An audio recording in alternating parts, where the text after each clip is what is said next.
클릭해 주셔서 감사합니다. 여러분, 은파입니다. 오늘은 드래곤데이라고 하는 영화의 리뷰 영상을 준비했습니다. 이 영화 또한 사이버 어택과 관련된 내용을 다루고 있습니다. 제가 언제부턴가 이 파이와 관련되어 있는 주제보다는 계속 사이버 어택과 관련되어 있는 그런 내용들을 다루고 있는데요. 이 파이 유튜버가 엄한 것을 자꾸 얘기하다 보니 이해가 안 가시는 분들이 있을 줄 알지만, 파이가 본 모습을 드러내기 위해서 꼭 거쳐야 할 관문이라는 생각을 저는 가지고 있습니다. 왜냐면은 이 제가 처음부터 계속 얘기해 오는 것처럼 달러 이후에 국제 표준의 어떤 디지털 화폐로서 자리를 잡으려면 달러가 무너져야 하는 기존의 이 피아트 체제, 금융 시스템이 한 번은 이렇게 무너져야 하는 과정이 꼭 필요하기 때문에 또 그 과정을 산타들이 사이버 어택의 형태로 준비를 했다라고 보고 있기 때문에 계속해서 이쪽에 초점을 맞춰서 이야기를 하게 되는 점 양해 부탁드립니다. 오늘은 이 드래곤 데이라고 하는 영화 리뷰와 함께 부수적인 내용들 같이 이렇게 이야기 드리면서 진행해 보도록 하겠습니다.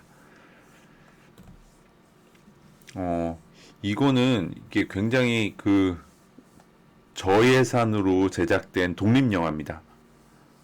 그 제목은 드래곤데이고요. 그래서 이제 영화의 퀄리티는 굉장히 낮습니다. 이렇게 우리가 흥행하는 이 상업 영화와는 비교할 수 없을 정도로 이제 퀄리티가 낮은 옛날 영화인데, 제목은 드래곤데이고 내용을 보시면 산간마을로의 가족 휴가는 중국이 미국을 상대로 대규모 사이버 공격을 감행하면서 치명적으로 변하고, 전직 NSA 엔지니어인 듀크 에반스는 신세계 질서에서 아내와 딸을 구하기 위해 싸워야 합니다. 이런 줄거리, 이런 내용입니다. 그러니까 치명적인 사이버 공격을 통해서 신세계 질서가 만들어지는 모양입니다. 어쨌든 오래전에 만들어진 영화에서 사이버 어택을 주제로 하고 있고, 이러한 단어들도 등장을 합니다. 워낙 사이버 공격과 관련된 영화들을 지금 연속으로 4편인가 지금 다루고 있기 때문에 그 안에서 등장하는 소재나 내용들은 거의 유사합니다. 보시면 은행 시스템, 군대, 휴대전화, 통신 네트워크 손상, 그렇죠? 이전에 리뷰했던 영화들에서도 이런 것에 이제 손상을 받았죠. 그 다음에 TV를 통해서 비상 경계 방송이 나오고, 비행기 사고가 나는 거 똑같죠. 이전에 리뷰했던 영상들하고. 그 다음에 이거 ATM기거든요. 그래서 금융 시스템이 마비가 돼가지고 돈을 찾을 수도 없고 카드를 사용할 수도 없고, 이런 내용들 동일하게 나옵니다. 네. 공통적인 주제, ATM기 안 되고, 그래서 이제 어떤 거 컨스피러시였나요? 그거에서는 이제 뱅크런 사태까지 아주 구체적으로 보여줬었죠. ATM기 안 되고 카드 결제 안 되고 비행기 사고 여기저기서 나오고, 그 다음에 경계방송 나오고 정전 있고 약탈 같은 것도 생겨나고, 공통적으로 이런 주제가 계속 생겨나는데, 지금까지 이제 사이버 어택과 관련된 컨텐츠들을 정리를 해보면 이 이코노미스트지가 출발이었습니다. 이때 여기서 이 산타들이 계획하고 있는 이 사이버 공격을 통해서 월스트리트와 기존의 금융체제가 무너질 것이라고, 이렇게 연결이 될 것이라고 제가 말씀을 드렸고, 이 뱅커 은행가들이 이제 탐욕의 불구덩이 속으로 들어가는 것, 이렇게 엮어서 사이버 어택이 직접적인 원인이 될 것이다 라는 말씀을 드린 후에 이제 발견되는 영화들을 정리를 한 것이 리브 더 월드 비하인드, 그 다음에 이 더 크래쉬라고 하는 제목이었고, 또 부제로는 컨스피러시라고 하는 제목이었습니다.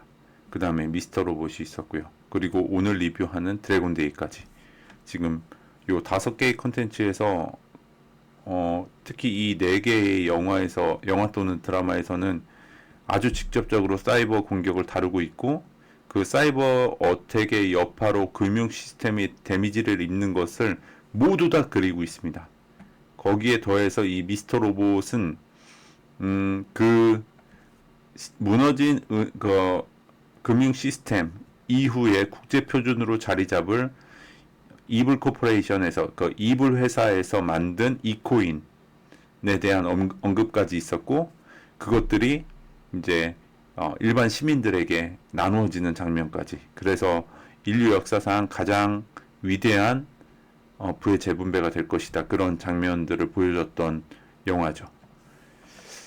그래서 지금까지 리뷰한 내용도 사이버 어택과 관련된 내용들 리뷰한 컨텐츠가 이런 것들이 있었고, 그 중에서 제가 리브 더 월드 비하인드의 내용 중에 그 한 국가를 내부적으로 잠식시키고 무너뜨리는 전술 중에 세 단계로 나누어지는 첫 번째 고립 작전, 그 다음에 2단계에서 이제 역정보를 통해서 동시다발적인 대혼란을 겪게 하고, 3단계에서 내전이나 내란, 쿠데타가 일어나서 자멸하게 되는, 그렇게 해서 한 국가를 무너뜨리는 이런 내용들을 제가 근거 삼아서 현재 미국에서 일어나고 있는 텍사스, 그러니까 불법 입국자들로 인한 연방 정부와의 마찰, 요것이 미국의 내란을 일으킬 수 있는 어떤 단초로서 제공하지 않겠는가.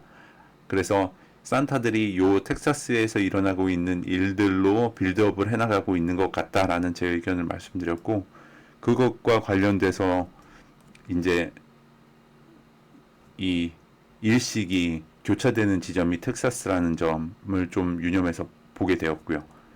그 다음에 또 하나가 그 아직은 개봉하지 않았지만 4월 달에 개봉 예정되어 있는 시빌워라고 하는 영화에서 내전을 미국에서 일어나는 내전을 그리고 있는 영화인데, 거기서도 텍사스가 등장을 했었죠. 서부군이라고 일컬어지는 이 서부군에 텍사스와 캘리포니아가 이렇게 연합이 되어 있는데, 이 구조는 아주 자연스러운 연합은 아니라고 말씀드렸었죠. 텍사스는 공화당이고 여기는 민주당 쪽이기 때문에 얘네 두 개가 이렇게 같은 편으로 묶여 있는 구도는 이렇게 자연스러운 모습은 아니라는 말씀을 드렸습니다. 그러면서 이 지도에 이제 캘리포니아하고 텍사스가 이렇게 출연을 했었고요.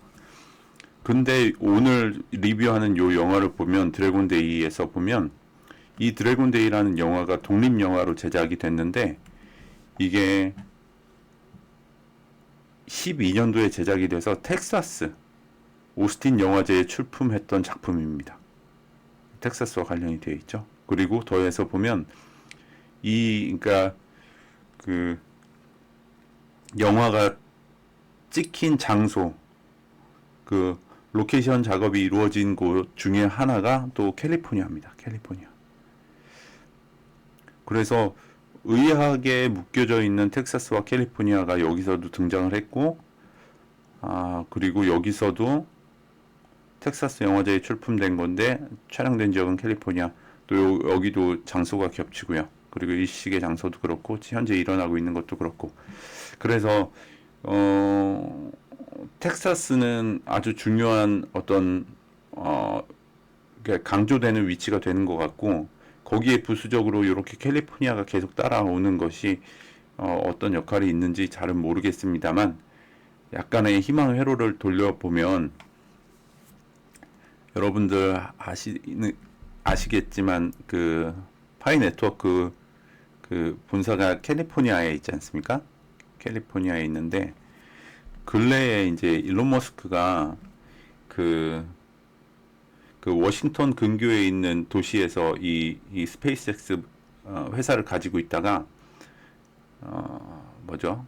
한 70조 원에 해당하는 그 상여금과 관련된 법원 판결이 마음에 안 들어가지고 열이 받아가지고 스페이스X 본사를 텍사스로 이주한다는 기사가 났어요. 텍사스로 이주한다고 여기 나왔죠. 파이는 캘리포니아에 있고 스페이스X가 텍사스로 간다는 거죠. 근데 만약에 막 이게 이거는 조금 이렇게 조금 비약되어 있는 희망 회로지만 어쨌든 이 일론 머스크가 그 러시아하고 우크라이나 전에서 우크라이나에게 스타링크의 위성 서비스를 제공했던 전력이 있죠. 그러니까 전쟁통에 통신망이 마비된 국가에 이제 그 위성 통신 서비스를 제공한 전력이 있는 거죠. 근데 그 스페이스 X가 텍사스로 간답니다. 그리고 파이는 캘리포니아에 있고 봤더니 텍사스와 캘리포니아는 같은 편이랍니다. 같은 편이랍니다. 혹시나 모르겠지만 진짜 말도 안 되게 내전이 일어나고 당이 다르지만 어떤 연유에서든지 얘네 둘이 정말 같은 편으로 묶이고 뭐 어쩌고 저쩌고 해서 얘가 스타링크 열어가지고 자기네 편 쓸 수 있게 만들면 접점이 될 수도 있는 어쨌든 요건 제 희망의 회로를 돌려본 거고요. 어쨌든 그렇습니다. 텍사스와는 분명히 어떤 연관 관계가 있을 거라고 생각이 들고 거기에 부수적으로 계속 캘리포니아가 따라 들어오는 것이 이런 희망 회로를 돌리게끔 했습니다. 그리고 요거는 그 미스터 로봇에서 제가 등장인물 소개해 드렸던 장면인데 기억하시죠? 새 세력이 있었다. 그 천재 해커 F 소사이어티에 연합한 해커 집단이 있었고 그 다음에 이제 음모론에서 화이트 햇에 비견되는 화이트 로즈라는 인물이 있었고 어쨌든 힘은 요 화이트 로즈가 제일 센 거죠. 이 영화 내에서는 스토리상에서는 그 다음에 그 딥스테이트에 해당하는 다크함이라는 세력이 있었고 시즌 1의 8번째 에피소드 정도에 보면은 이 화이트 로즈가 등장하는 장면이 있는데요. 화이트 로즈의 대사입니다. 모든 해커가 하는 일이 있지. 너는 여기 앞에 그 천재 해커가 있는 거예요. 너는 사람을 해킹하고 나는 시간을 해킹해. 그러니까 내가 시간선을 정하면 거기에는 이유가 있는 거야. 그래서 그 50시간 23분이 지나면 우린 핵을 시행할 거야. 그러니까 큰 일을 벌이겠다는 얘기입니다. 근데 요 지금 짤막한 대화 외의 앞뒤를 이렇게 쭉 보면 완전 이 화이트 로즈가 엄청 시간에 집착하는 모습을 볼 수가 있어요. 그 대화의 그 상호작용을 보면, 그러니까 본인은 시간을 해킹한다는 거죠.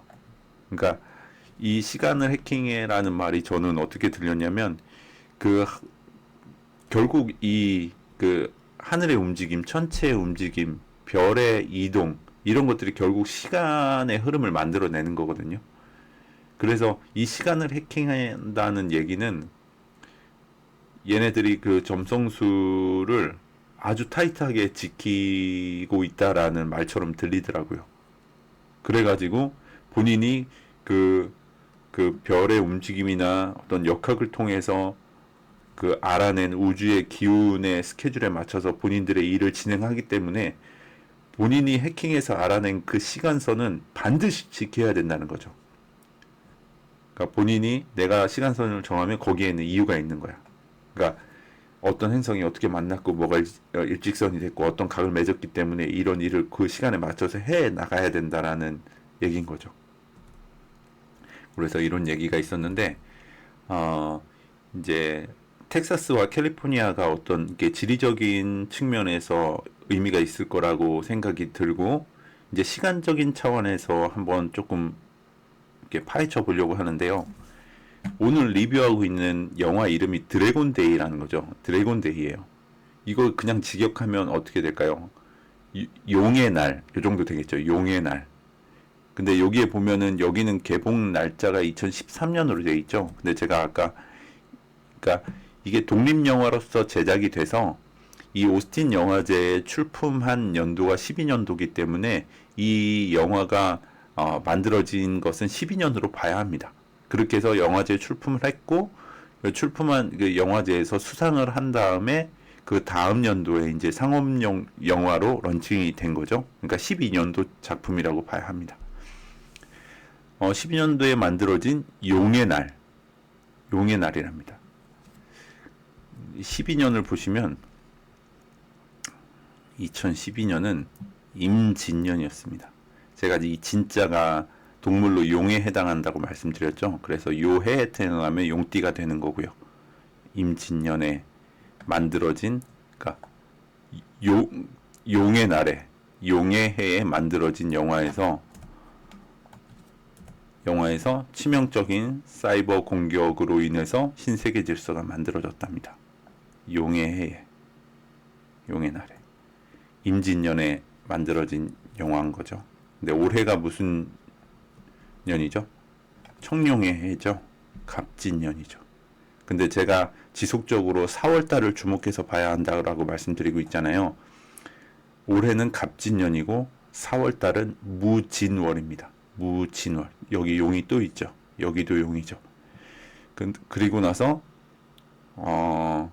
그 황소자리에서 천왕성과 목성이 컨정션을 하는 날짜, 그리고 그 악마해성이라고 별명이 붙은 그 해성이 떨어지는 날짜 21일 아니면 22일입니다.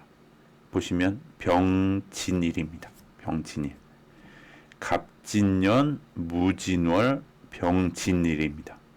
그리고 만약에 시간대가 우리가 사람들이 보통 출근하고 하루를 시작하는 이제 오전에 7시 반에서 9시 반 그 사이 때라고 하면 무슨 진시가 됩니다. 그러면 사주 연월일시 사주의 팔자 중에 네 지지가 모두 진자가 되는 겁니다. 이게 진정한 드래곤데이죠. 용용 용용.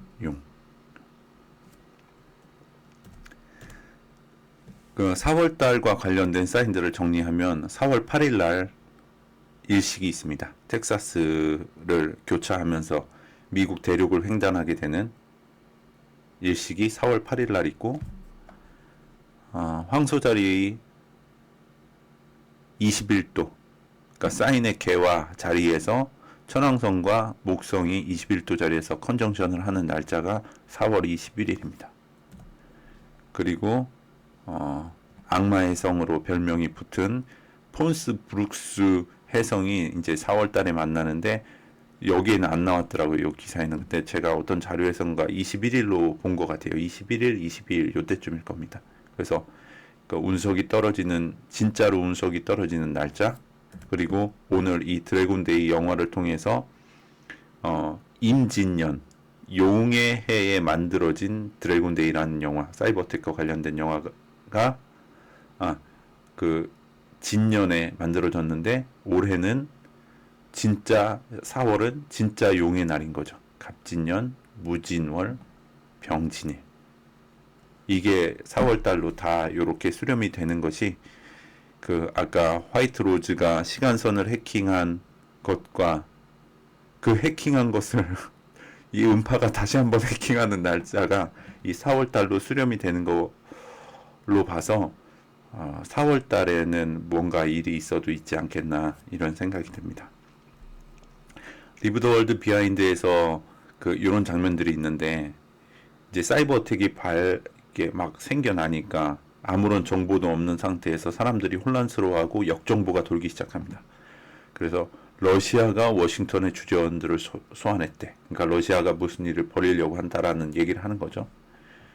진짜래도요, 한국인이나 중국인들이 배우일 거예요. 한국인이나 중국인도 배우로 등장을 하고, 요 찌라시 미국의 죽음을이라는 내용을 봐서는 이란 짓 같아요. 그러니까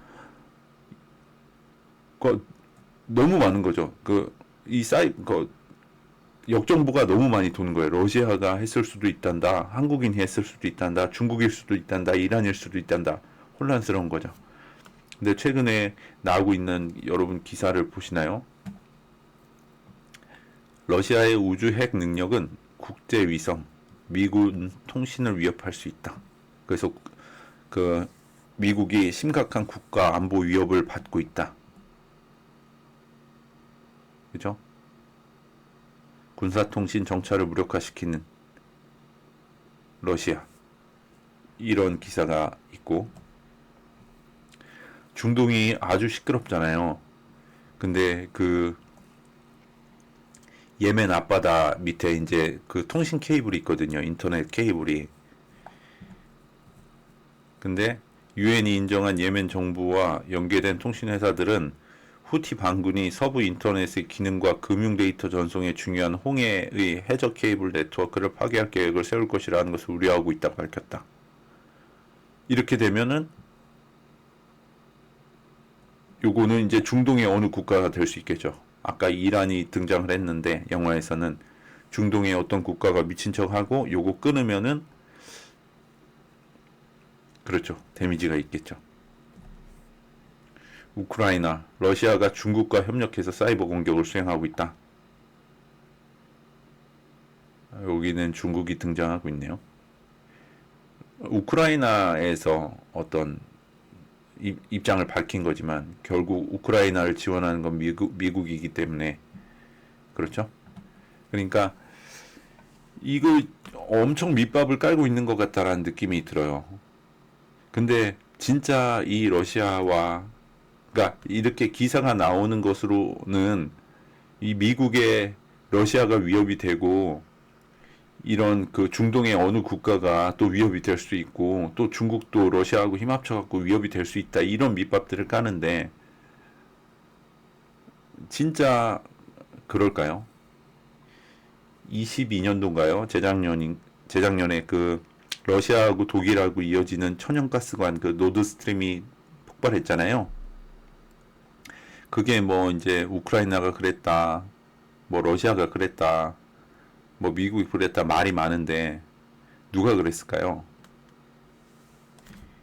이 사이버 어택은 누가 할까요? 우리는 뭐 전 세계에 적이 많아요. 그러니까 밑밥을 많이 까는 것 같습니다. 그러니까 그 일이 벌어졌을 때 책임을 전가하거나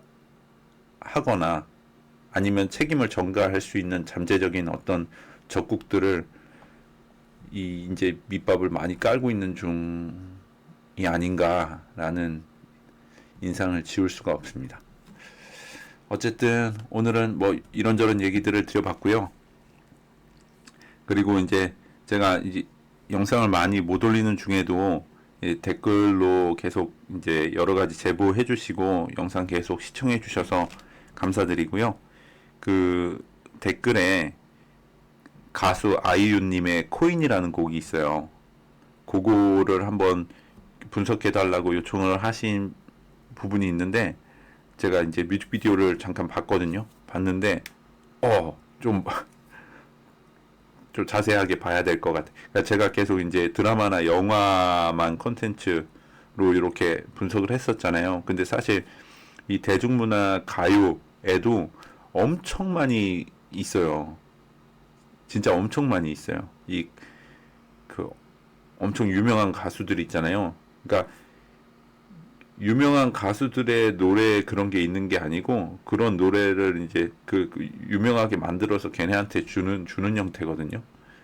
근데 엄청 많아요. 뭐 이게 뭐 이렇게 주사, 백신과 관련된 내용도 있고 그래서 뭐 이렇게 셧다운도 있죠. 그것도 있고 아무튼 엄청 많은데 그 아이유님의 그 코인이란 노래도 약간 가사를 이렇게 자세히 봤더니 뭔가 있는 것 같더라고요. 그리고 그 뭐죠? 디즈니 플러스에서 정혜인 배우가 주연으로 나오는 커넥트라는 드라마 있거든요. 거기에서도 아주 그냥 제가 이거 막 요거 차트 보여드리잖아요. 드라마에 아예 이 차트가 막 나오더라고요. 그래가지고 이제 다 묶어서 어떻게 이렇게 꾸려가지고 이렇게 말씀드려야 되는데 시간이 마땅치가 않은데 다음에 한번 이렇게 전해드릴 것들 한번 이렇게 쫙 묶어갖고 다시 한번 영상으로 찾아뵙도록 하겠습니다. 오늘 영상은 여기서 마치도록 하겠습니다. 잘 들어주셔서 고맙습니다.